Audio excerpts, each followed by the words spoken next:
problem कितें जाला न्हू आमकां दाखयतना कितें सांगता आमगे इतले टुरिस्ट येता पळय ते आमच्या हॉटेलांनी रावता पळय एक्चुअली पळोवंक गेले जाल्यार मेजर क्लायंटल जे टुरिस्ट आहा न्हू हे विलाज आनी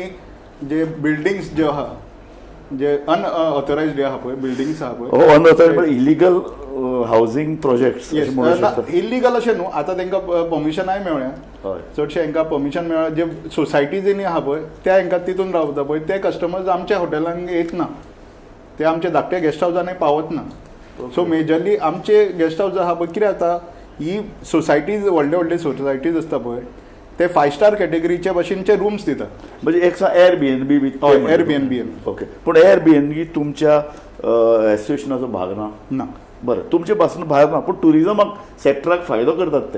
ते टॅक्स दितात मरे पळय टॅक्स दिता म्हणजे कशें आयच्या डेटीर ती जितली पळय हॉटेल्स जे अशे विलाज बी आसा पळय हे सोसायटीजान आहा पळय they are build on domestic properties बरोबर ओके सो तेंचो इलेक्ट्रिसिटी इज डॉमेस्टीक तेंचे उदक आहा ते डॉमेस्टीक ओके हां आमकां आमच्या खातीर आतां स्मॉल एंड मिडियम हॉटेल्स आमकां आमचे असले जाल्यार आमकां पोल्युशन कंट्रोल बोर्ड लागता तांकां आतां पोल्युशन कंट्रोल बोर्ड लागना सो टॅक्सीस दिवन तेंचो दिवपूच जायना न्हू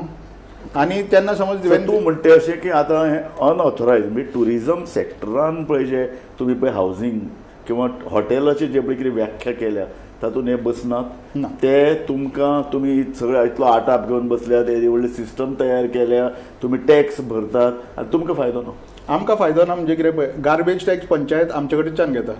त्यो सोसायटीजांचे कडच्यान गार्बेज टॅक्स उखलीत ना गार्बेजीचो आमकां म्हारग पडत आहा सगळे सगळे बारीक बारीक जे कोण आमी गोंयकार बिजनसमॅन आहा पळय तांकां सगळो टॅक्स लागू आहा